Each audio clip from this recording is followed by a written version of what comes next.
Hey y'all, I'm your host Micaiah Davis. Welcome back for another episode of Something About Our 20s. I'm so excited for our conversation today. Today I'm joined by AngelBoy, and we will be talking about the way of being a man overall, but especially as you enter adulthood. And then we'll also get into AngelBoy the artist. Yeah. And then get into some hot topics, get to know him questions. How are you feeling today first? I'm good. How you feeling? Good. Okay, so let's get into AngelBoy the artist. Mm-hmm. You've been rapping for some years now. Mm-hmm. Talk to me about why you started and the moment you knew you wanted to take rapping serious. I think I started when I was 10 or 11. Mm-hmm. It was always something that I wanted to do. I used to always watch my older cousins and stuff, record and write music and stuff like that. But I think when I got home from jail, I started to take it more serious because for some reason, even to this day, I feel so close. I feel so close to obtaining my goals, and I say it every day. It's like I'm just a song away, a viral post away. I'm just something away. And something internally is just telling me just go for it. Just keep going. And that's just why I'm so serious about it now. I'm not sure who or what it is, but something in my head is just telling me keep going. Once I get feedback from people and stuff, it's oh no, people believe that I can actually do this, because this is it's far-fetched. Honestly. Right. And then the whole stigma around being a rapper it's negative now, because you got people saying we don't need no more rappers. We need people getting people need to get. I got my CEOs, by the way. I'm just putting it out there. Said I got it all.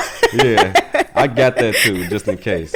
Is it kind of intimidating to hear all these people say things about people just wanting to be an artist, and it's you're trying to be an artist and people speaking down on it online, not specifically towards you? Yes, and then no. For a second it was, and then I had to get back outside and stuff, and then realize people ain't talking about me. Right. They talking about everybody else, because all of my feedback I get from people is bro, yeah, keep doing it. And then it don't just be from people that you may be close to, because your music is actually good. Your songs are good, especially songs for the girls. Love those. Yeah. But I think that something internally telling you to keep going, that's a sign. Yeah. I think everybody should go after anything they feel like they are passionate about. Why not? Me too. I feel people think the world is so big. The world feels so small to me. It's everything seems so obtainable. That's good. It's I don't even know, my mind just works different. It's these places are a flight away. True. It's not that far. It's not I have to wait years or hours or nothing. It's whatever it is that I want to do, it can be done. Mm-hmm. And the way I think about achieving my dreams is I don't want years to go by and be dang, I should have did that. That's my biggest fear. I never want that, because I'm going to be sitting somewhere, at 40, salty that I didn't do something when I was in my 20s. That's my biggest For what? fear. And I realize you get the same outcome you can possibly have the same outcome whether you try something or not. Mm-hmm. So what I mean by that is, if I don't go after my dreams, I'm going to be this person. If I do go after my dreams, chances are I make it happen, or I can still be this person. So it's not hurting me literally to chase my dreams. It's not. The only thing is getting in front of the world. I think especially with social media now, is putting yourself out there. Yeah. And that feeling of kind of, it's not embarrassment, but it is kind of cringy. You feel like it's embarrassing. Chasing your dreams are embarrassing. Yeah. Yeah, it is embarrassing. Because when I first put this podcast out there, I was I don't know. But who cares? Yeah. Just do it. Yeah. If it works, aim, shoot, yes. Correct later. For sure. So how do you manage being an artist while still having to work and still having life to balance and other responsibilities? It's kind of hard, because I want to engage into other stuff because I feel the lifestyle and everything, where I'm coming from, and then what I'm trying to do and who I am now is almost do I continue down this path, or do I go back and try to turn it up a little bit? What path you feel like is better for you? I'm still trying to figure it out, but in all honesty, my freedom is worth everything. Yeah. So me going to work, that should be the leading thing that you think about. So me clocking in is, I always have to remember also too that I am just one song away. and that a lot of people believe in me, regardless of me clocking in to work or not. People still, it can be somebody with millions of dollars, and I'm going to work every day, but when you see me, he like, look, bro, you got it. Mm-hmm. You're gonna make a lot of people proud. Keep going. So that's what's really like keep me going, is just like the feedback that I get from everybody else. Because when I do go to work and I'm like, I just had an amazing weekend, and now I'm back at work. Now I'm back here. Yeah, and that's the thing that comes with chasing after your dreams while also doing something. Because I feel like people don't talk about the reality of chasing your dreams. You could be chasing your dreams, but also I'm working this job that I really don't even like. Yeah. You know what I'm saying? Yeah. And that's part of like being the artist too. People ain't just artists out here and not working. Yeah. They still got to make some money, you know? So I think the snap back to reality once you get to the job is kind of like, I'm here and I know I could be doing so much other stuff. But that doesn't mean that's going to be forever. Yeah, I don't think it is. Mm-hmm. Well, I know it ain't. So in one of your raps, your Freestyle Fridays, you said, I'm really going up off of Reels, which your Reels are doing numbers for your Freestyle Fridays. Yeah. Congratulations. Thank you. So talk to me about what inspired the Freestyle Fridays, because the one thing I like about it is that it's very consistent. I started it when I had like first moved to Houston. Yeah. And I was like in the house a little bit more because I was new. And I was like still meeting people and stuff. And then I was just trying to figure it all out. Like, what do I do? Like, how do I help myself? And then obviously the internet is a great tool. You don't need no money. You don't need nothing. You just got to put the stuff out. Mm-hmm. So I'm good quality. Yeah. Good quality too. That matters. So I had a song that I had just recorded right then and there because I record myself too. So I recorded it and I'm like, let me try to do something. And I did it. It was a Wednesday, actually, when I first posted the first one, because it wasn't like a freestyle. It was like a piece of a song. And it did good. Mm-hmm. Like, it did real good. I'm like, people still want to hear music from me. What do you feel like sets you apart as an artist? My mental. I think I'm smart. Like, when I hear people's music, it's like, is this person intelligent? No, that's the thing. Because when I be listening, I be like, "What is this about?" Yeah, that's my first thing. What are we talking about? I can't listen. Nothing. Turn this off immediately. Tell me what's going on. A story. Yes. Tell me a story. Yes. And you can disguise it however you want. You can talk about so much stuff. You can make a song about your favorite color. Mm. You can make a song about us sitting in this room. So much stuff to rap about than to just say a whole bunch of random things and put it together. Like, that's cool for the moment. But I think that's why I like hip hop is in a weird place now, because those songs that we consume, like, they good for the moment, but it's like when you're done turning up or you in a certain mood, who do you listen to after that? True. And that's why it's probably like a certain rapper who get all the streams and stuff, because you can go back to him and listen to when you're not feeling good, when you had a heartbreak, all that. When you're in a good relationship, when life is going good, you can get all of that from him. And that's what I use, and I study that. And it's like, let me talk about my actual life, because somebody else is going through this. I ain't the only person going through what I'm going through.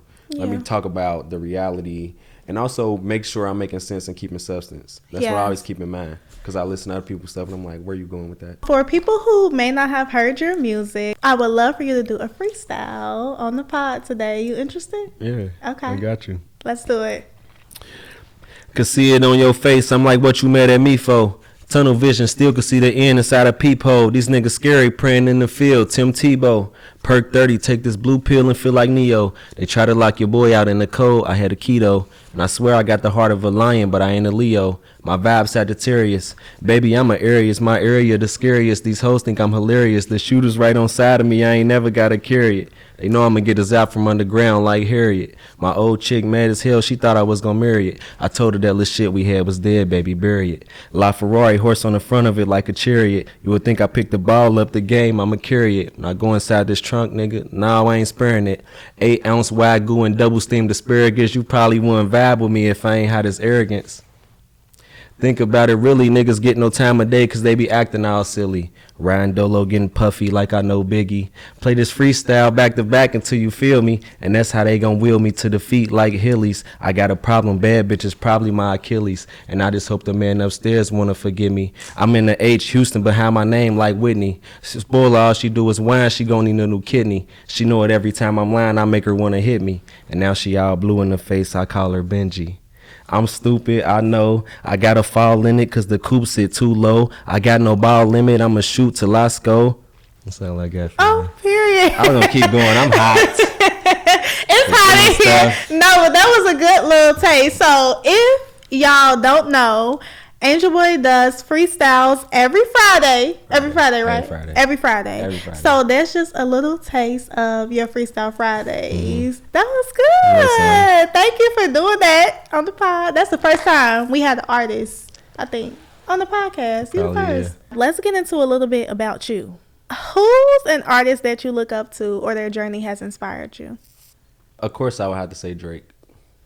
I like Drake. I'm going to say Drake because the stereotype that he had and people underestimating his trajectory and stuff based off of his image. Mm-hmm. I think I get that a lot. People might expect something different than what I give them until they hear it and they're like, oh, okay, that's what it is. And then they realize like, yeah, we can't do nothing with that. Mm-hmm. And I think my career, I'm not following the same path or the same like pattern as him, but along the lines. And that ties into another question I had. What's a misconception people have about you on how you present online or in your music? Because you kind of touched on Drake, like how y'all like the way that you present yourself. So what do you feel like is some misconceptions people have about you? I think people have a different perception of who I am, or maybe just even how my voice might sound until they hear me speak. Right. And then they're like, okay, this is a different person than the face. Mm-hmm. Like it's somebody else inside the body. So I can see that. Yeah. I can see that for sure. Yeah. But like it's almost like I was placed into like an environment that I shouldn't have been in. Mm-hmm. So people like might expect something different than what they get from me. What's your favorite song of all time? Of all time? I like songs that make me feel good. I would say like one of them is Here Comes the Sun by the Beatles. Oh, I don't think I know that. Yeah. Here comes the sun, and I say. So it's like when I listen to that song, I can feel like I'm outside, maybe like a picnic or something. I don't know. I love that. I want to get into like identity, manhood, and societal pressures.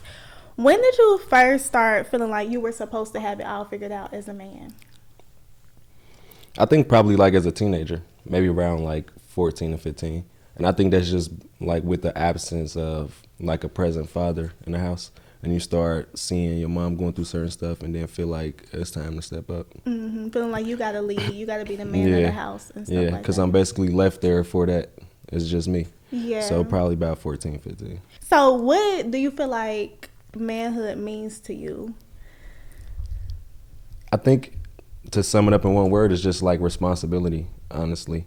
It's just you got to be like responsible at all times. You got to be like dependable. People have to be able to count on you. It's just like you got to be the bigger person 24/7. Like that's what manhood is about. That's a lot. I'm overwhelmed by you just saying that. Because I can't imagine I feel like it's a burden. Yeah. Like, let me know if you agree, but that's low-key a burden to me to feel like I always have to show up. I always have to be dependable. I got to carry all this stuff on my back. Like, that's what I imagine manhood. Yeah, exactly. Sense. No, that's exactly what it is. But as long as you got like the proper upbringing and stuff, you got like good role models and stuff to look up to, then I think you shaped in a way where it's not so heavy. It doesn't feel like a lot of pressure on your back. Mm-hmm. So long as you got good male role models to like structure you and set you up like for what you got to take care of in your future, you'll be okay. But if you learn stuff on your own, then it's like a burden. Yeah, if you got to figure it out on your own, because you got to keep in mind that you still have to be that person also while learning that you have to be this person. That's the thing. Like, because I feel like a lot of guys, not all, but don't have someone to look up to. Do you feel like you had other role models? Like, even though you mentioned your dad wasn't there, but did you have any other role models to look up to and be like, okay, that's the type of man I want to be? I think one of my uncles, Okay. Yeah. That's good. So were you kind of like following in his footsteps, or? I think so. When I think about it now, a lot of my decisions early on kind of came from him. Mm-hmm. Like certain stuff, like my diet and stuff. I've been vegan for a few years, and I think I watched him go through that transition of like, changing the way that he think, the way that he eat, what he reads, stuff like that. And I got a lot of that stuff from him. When did you become vegan? Talk to the people about starting your journey to become 2018, before the rest of the world started going green. Period. Like pre-COVID. You wasn't riding the wave. Yeah, pre-COVID. So I couldn't go cold turkey, so I just went like pescatarian first, just fish, and then I cut out like the dairy and all other stuff. Yeah, I tried the whole pescatarian thing. I never tried vegan. I won't even sit up here and lie.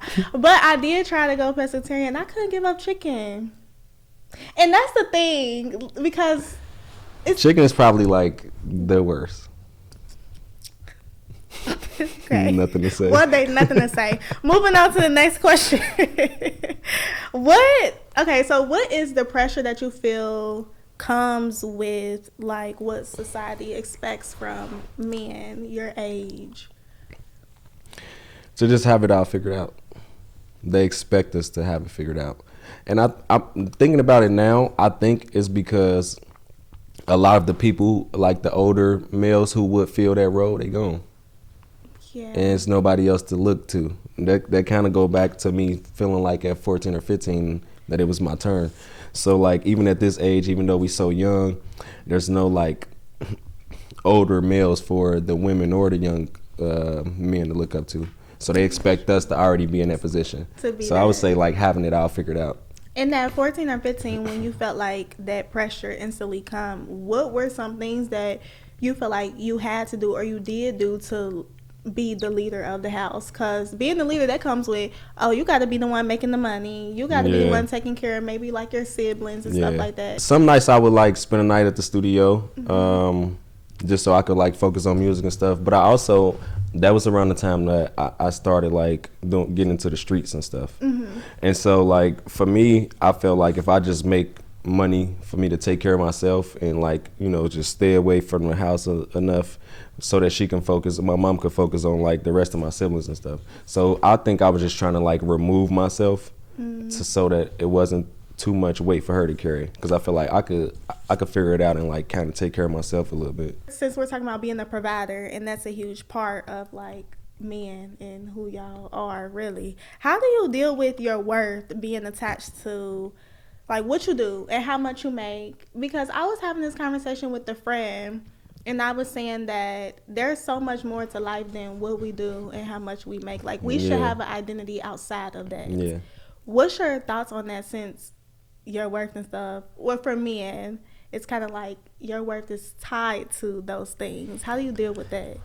I think I'm a little bit like stubborn as far as like societal views and stuff. Yes. Yeah, so I don't let it bother me too much, because I understand that. I try not to allow a lot of people to like use me up, and I try to make sure that I'm also like living for myself, like doing stuff for myself, enjoying myself, having fun, engaging in certain activities, and just not allowing people to use me up too much. I think that's important. That is important, because people will use you and run you dry. Especially as a man, if people know you dependable or they can count on you, they'll run you to the ground. So what messages did you hear growing up about what it means to be like a real man? I think one thing that I can remember like vividly is probably being about 4 or 5 years old. I'm not sure how I can remember this, but it always stuck with me. My grandpa was at my house and he was leaving to go home, and I was crying because I wanted to go with him. And I remember him walking to the top of the stairs, and he told me to like ball my fist up and to hit my chest. And he's like, say this to yourself, I'm a man child. And he always told me like from 4 or 5 years old, like you already a man. Can't be crying and stuff, wipe your face. You got to like be able to stand up and face all of your problems. And that was probably about 4 or 5 years old. So looking back now, how do you feel like that shaped you? Like, as you look back, do you feel like that might have been toxic masculinity starting, or what's your thoughts on that? Honestly, I think it made me like, I wouldn't say stale, but just like to a lot of situations, some people would call it like nonchalant, but I deal with a lot of stuff like internally. You won't see it on the outside. Well, women, we're more able to just cry and break down. Yes. We're emotional creatures. And y'all can depend on. The man. Yeah, that is true. Some. See, y'all, what type of advantage y'all get? Because we carrying the weight. Men do carry weight. That ain't no lie. That's the truth. I won't sit up here and try to go back and forth with you on that one. That is so true. I feel like men hold a different like type of burden and stuff like that. I don't think we'll ever understand like what y'all go through on a day to day, just like being a black man. And I be having to remember that because sometimes I be getting frustrated. I'm like, okay, she's just a girl. Just a girl. Like, but sometimes, you do kind of gotta remember that, and I can see how that can be frustrating because it's like we don't see y'all point of view in some I'm things. in the real world. Well, we in the real world too now. Not like that, but I'm just saying, like, you could come to me. Mm-hmm. Who I'm gonna go to? But that's the thing about finding other men and like building a community, because you should be able to feel like you could go to somebody too. You shouldn't feel alone and like just you. See, that's the thing. You say other men. I ain't going to no other man. Okay. But that's what put us in the same circle, because it's like I'm not. Who would I go to? And then as I get older, those people who were role models, I'm starting to feel like eye level. I'm sure I could still like get that advice or like just a listening ear from them, because obviously they've been in that position. But now it's like I'm taking on that weight. It's time for y'all to sit down too. What are some of your unspoken fears that you carry as a man trying to figure things out in your 20s? I think I only have one, and it's introducing a child into the world without feeling stable. I want to be able, and it's not just about the money.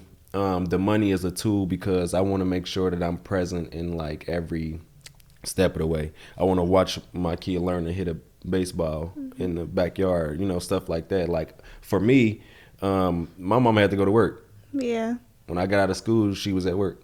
When I woke up, she was at work. Mm-hmm. So it's like when she get off of work, then she go in her room, and sometimes that can make you like, just growing up, if you don't get certain type of affection and stuff, and it ain't her fault. Right. But me learning from that, I just want to make sure I don't fall into those same steps. I want to be present. I want to have the money to be able to just, if I wanted to just sit down and watch the kids play today. Because I feel like it's so important to have your parents there at all times in this journey of life. Because it's a never-ending cycle as far as learning and stuff, and to have somebody to be able to hold your hand is way better than trying to figure it out on your own. Yeah, it is. And I do agree with you with the whole being present, because you can make as much money as you want, but a kid, like, we're not going to remember how much money mama and daddy gave us. It's going to be like, was they there? Was they at the game? Yeah. I think that is so important. That's good that you know that. Yeah, because just me as a kid, just like you said, at the game or something, I always remember, like, looking into the stands like, damn, my mama not here. Yeah. Where my daddy, like... And that affects us growing up. Like, it makes us think of stuff we don't want to do, and then stuff that we know we want to do as parents. Yeah. And it's so crazy. Like, now we're at the age to really start thinking about stuff like that. Because a lot of people got kids now. I know. And it ain't wrong. But it is a serious thing to bring a child in the world. Real serious. So I'm glad you're not just, No, I refuse. Being careless. I refuse to play around. Good. That's like one of my biggest things. That's so important to me. Do you, or when you was younger, did you have like a thought of, I want to have kids, and like the age you wanted to? I never had an age, but I knew I wanted kids. I know I want a lot. Mm-hmm. I'm not sure if I still want that many. Right. I used to feel like I wanted a huge, big family and stuff, but now I'm like, oh my God, I can't imagine myself like pushing out 5 kids. Who? See, I was thinking more than that. That's... Good luck. I think I got enough love for a big family. Good luck to the woman. That is crazy. Just from a body standpoint. I mean, women can do it, but from a body standpoint, that is kind of crazy. Like, now, when I think about it, I think it's like based on the absence of certain things in my childhood, and I think I'm just so eager to like give that love. Yeah, that's why I want to have a nice big family, eat at the table and all that. I just want to like share my love as a dad. Yeah. Mm-hmm. So you thinking you want to have like 8? 10. 10? Yeah. But that goes back to being present. It's kind of giving Nick Cannon. He's present. You seen him at every He maternity ate. shoot, every baby shower. He was there. But okay, he was there, but we don't know behind them closed doors. You know how many baby daddies don't even make it to the maternity shoot? That is true. Or they not invited. Or yeah, he was at every one. I'm pretty sure he was at the hospital.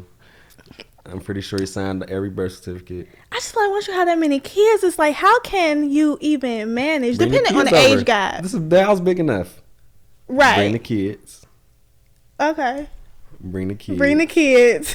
Bring the kids. You're having a sleepover. You got it all planned out. That's good. And I hope and I wish that for you. I hope it comes. So let's get into mental health and emotional wellness. We already talked about it a little bit, but I want to get more into like handling your mental health. Mm-hmm. So first, mentally, how do you feel like you're feeling right now?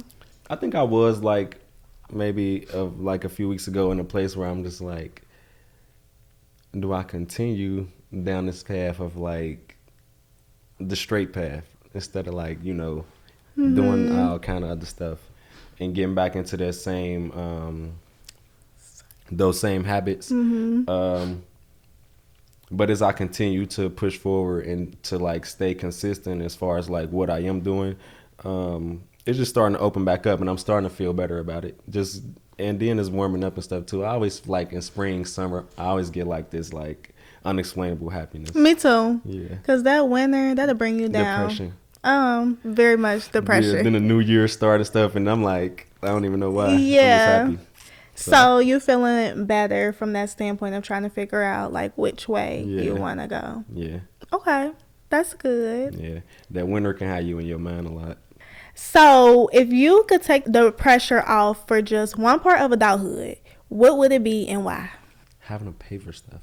Right. That's kind of like. Me too. I need a sponsor. Yeah. That's the biggest problem.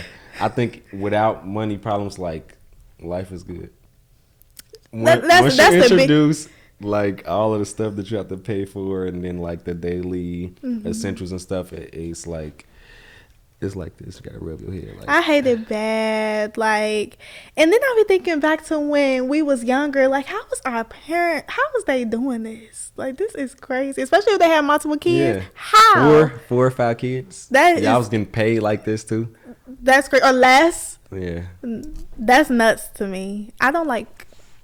You start to realize like how much your parents sacrificed. That too, and then you start to become more grateful. Because I'll be thinking like, now I gotta pay for this, this, and this. Somebody need to pay for something. I can't do all of it. Okay, so what comes to mind when you think of the reality of being a black man in America, and why?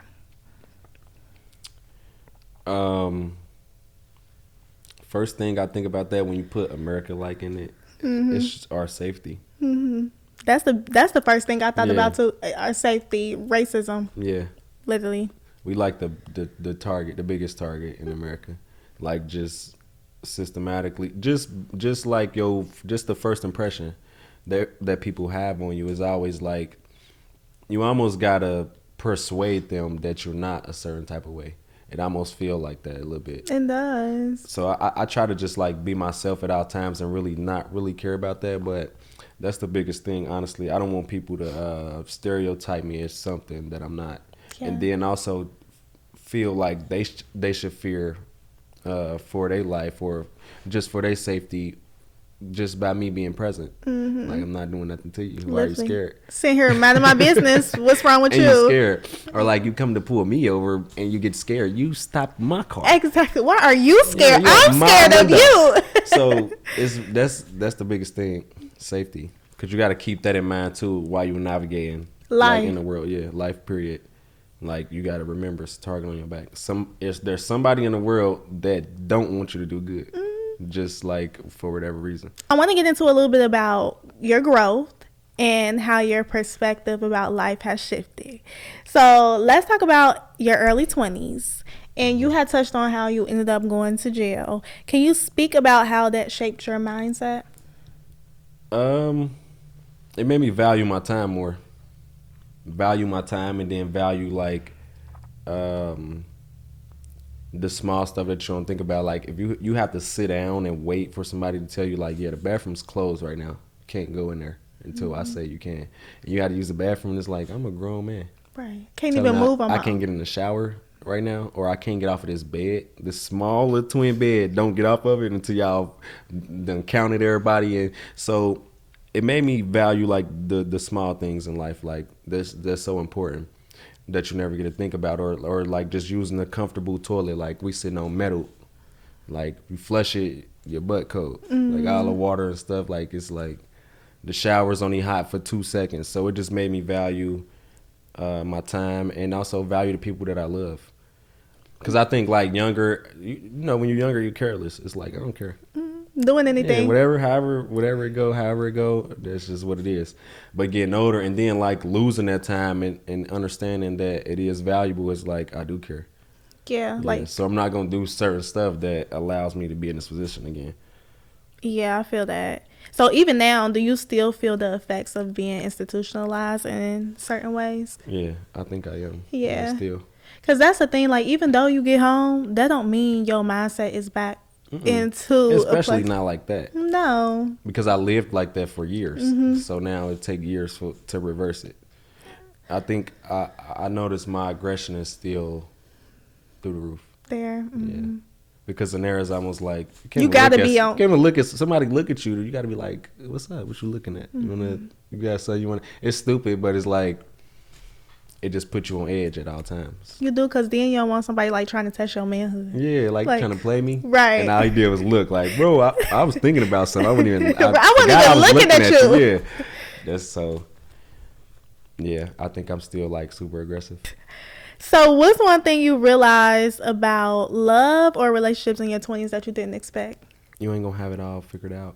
It's a constant battle with like trust and also like your mental. Especially like being young and it's even bad like when you look nice or like your partner looks nice too or something, because it's like a whole bunch of, it's like self-sabotage almost. Sometimes you can play yourself into like the wrong mindset. You can. And I feel like it also comes with knowing your partner too. Yeah. Like you really have to be confident that, okay, they not going to go for nothing. So I just have to stand there. No matter how attractive they might be, I have to be able to trust that nobody can like get them. And if somebody able to get you, then you just got. Yeah. I want to touch on that too, because like, I don't like people who be like, okay, because based off of how your partner act or whatever you might think, you let that influence you to do certain stuff or be in a certain type of way. And I think if you are a certain type of person, you should just be that. And if somebody ain't matching what you want or what you expect to get out of a relationship, just leave. Just leave. Because you start to play these games and then you start to create internal thoughts for yourself, either for the next situation or moving forward for your own situation, because you know what you done what you done did. If you done stay solid the whole time, then you got no reason to be in your mind playing mind games with yourself or nothing. Just leave. That is true. But the thing about leaving, sometimes it's hard to leave. You got to rip the Band-Aid off. You do. Do you feel like it's easy for you to leave situations that you feel like... It might take me a few days, maybe a few weeks to like get over we got to let it burn, Usher. Or let it burn. Yeah. You got to let it burn, honestly, because then you start to not be who you say you are and you ain't true to yourself. Because you're doing stuff based off of what your partner done did. Like, okay, let me get him back. Or he want to cheat, I'm showing my cheat better. Like, oh, I hate that. Leave. Just let it go. I'm not about to be cheating because he cheating. Yeah, I'm just about to break up with you and go on about my life. That's what I think. The cheat back is crazy. That's insane. You're not doing anything, but it's just embarrassing yourself. Like, he already embarrassed himself. Now y'all looking like twins. Yeah. Clowns. Are you dating right now? What qualities do you look for in a woman? Yeah, I am dating. Qualities in a woman, I just want somebody like supportive, honestly. Yeah. Like just support me while I'm trying to do what it is I'm trying to do, like accomplish my goals and stuff. And then once we get there, I got everything else. Okay then. Yeah, I got everything else. I just need to support. Let me know, just let me know you believe in me. Okay, so that type of support. Yeah, I think that's so important as far as like a relationship with your partner. Like women gotta understand if you can stroke your man's ego, you can make him do whatever you want him to do. And support is just so big on both sides too, because I feel like if you don't have a partner or someone who actually cares and is investing in what you're doing, it makes it feel like you're doing it on your own or you're talking to yourself. Yeah. Nobody wants that. Yeah. And then they had a wrong perspective, like worrying about the wrong type of things. And Yes. it's like, I want you here or along the journey. We don't got to worry about that. What's the turn off that instantly makes you lose interest? Selfishness, inconsideration. I think sometimes women like don't realize when they being selfish. And to me, honestly, if you can't see it or like correct the behavior and stuff, it's a turn off. I don't like inconsiderate people because, as I said earlier, like I'm always thinking of the next person first. That's just how I was raised. Yeah. Like I'm always thinking of other people's feelings, how they might perceive certain stuff, like if somebody gonna have a good time, like the safety of a person, all that. And I just feel like if it's not reciprocated, I'm turned off. Immediately. Because honestly, I'm doing that out of the kindness of my heart, and I feel like a lot of energy is being drained by doing that. And if you can't see that and then feel like, okay, let me just recognize it and then like reward me, not even reward, but just like show some type of consideration, I'll be cool with that. But when the females, I just want to like take, I can't. Like give me, yeah. And that's a big conversation that's been going on online too, of like just wanting someone to just give. I'm gone. Not peace out. Yeah, I'm gone. I feel that though. I feel like each person should be a giver. You know, it has to be reciprocation. Yeah, and it doesn't necessarily have to be like monetary value. No, it doesn't. Because you want the man is the one who's supposed to like lead in that area, but it's just like it go back to what I mean by like stroking your ego. When I come home from the battlefield and my back wounded up and stuff, like rub my back, put some, you know what I mean? I've been outside all day. You don't know what I went through. It's a target on my back when I leave out the door. Yeah. You don't know what I just went through today. I come back home, like, make me feel good, make me ready to get up and go do it again. And do you feel like you reciprocate that too? Yeah, but I'm coming with all the other stuff. All right. the problems when you cry and all of that. Yeah, that's me. You comfort. So just make sure when I'm dressing up, put my boots on and everything to leave out the door, you like, hey, you run this world. Okay. Like, go get it and bring it back to me. As we end off, can you tell me what kind of man you hope that you're becoming? I would just say I hope I'm just becoming like a stand-up guy, just in all aspects, like integrity is most important for me. That's big. Yeah, I want people to be able to like talk about me and be like, no, whatever he say, that's what it is. He keep his word. He a good guy. The vibe, everything. I just want to be well-rounded, like as a man. And I want people to be able to enjoy talking about me, or to bring me around, or to bring me up. No, that's what I get joy out of, being a good person. I love those, and I love that you didn't say anything that has to do with your job or your money or anything like that, because it's so much like your identity and how you make people feel is going to impact them way more than whatever you can provide for them. So maybe dudes with chains on and big eyelid, and then I come through and they like, who is that? Because that's one of my biggest turn off, the fakers, and then flashy men. Like, come on now. Yeah, I like nice stuff, but I don't use it like parading it is what I mean. Like, it becomes easily turn off to me. Like, okay. It gives me you ain't really got it, huh? That's what it gives me. Or you don't believe in yourself like that. Yeah, because you don't have to do all that. Yeah. Just be chill, be confident, but you don't got to be flashy. Agreed. What's something you've had to unlearn to grow?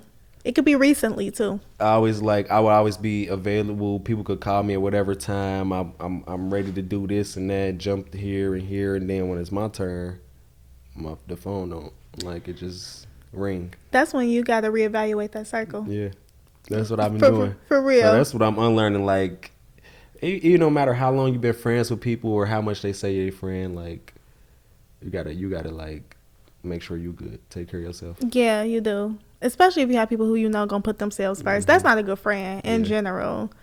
Okay, and as we end off, if you could leave one message for other men trying to navigate life in their 20s, what would it be? Focus on yourself. Focus on yourself. And I'm not saying it in a way of like to try to make a gender role debate or none of that type of stuff. And I'm saying it because, as we said before, you already got a target on your back. You already got people who don't want to see you do good. It's kind of harder to take care of more than just one person. I'm saying that because as a man, our natural instinct is to want to do that, to handle the load with you and whoever your partner is. And you got to make the money first. You got to make the money. You got to make the foundation, the stability, all those type of things before you can give it to somebody else. So I would say focus on yourself and make sure that you get yourself to a place of where you can lend yourself out to others and not feel like, oh, they're using me up. Yeah, I think that's good too. Get your mind right. Get yourself together. Get your money right. Get yourself together. Yeah. And then try to work towards whatever else. Yeah. And that's almost like a tough battle because it's almost like telling you like put the rest of the world on hold. Kind of. And then enjoy the world. But I feel like, can you enjoy at the same time as you're trying to get it together? Because I was talking about this to one of my guy friends of like, I feel like men put on hold like taking that trip and going somewhere fun that might be enjoyable because they just trying to, like, they just focus, which is fine. But I also feel like you have to have a balance of enjoying life too. Like you do. But I think those societal pressures and stuff, and also like when you handling the whole load for like your whole family and stuff, it's almost like you got to keep track of what you're doing, what you're spending, everything, and then you might be like, okay, I'll let her and the kids, or I'll let her go have fun or do this and that, and just sacrifice your enjoyment of life because you want to make sure that everybody else getting what they need. That's why I said focus on yourself, because then you can take those trips and stuff. Well, thank you so much for joining me. Thanks for having me. I'm happy to have you. I hope y'all enjoyed this episode. Let people know where they can find your music, how they can stream, and all of that. Found my music on any streaming platform: Tidal, Apple Music, YouTube Music, Google Play, Amazon. It doesn't matter. At AngelBoy. You can find me on social media: Facebook, Twitter, Instagram, TikTok at AngelBoy Micah. And yeah, I'm there. I'm present every Friday. Freestyle Fridays. New music coming soon. Come check me out. Period. Go check them out. Thank you so much, and talk to you on the next episode.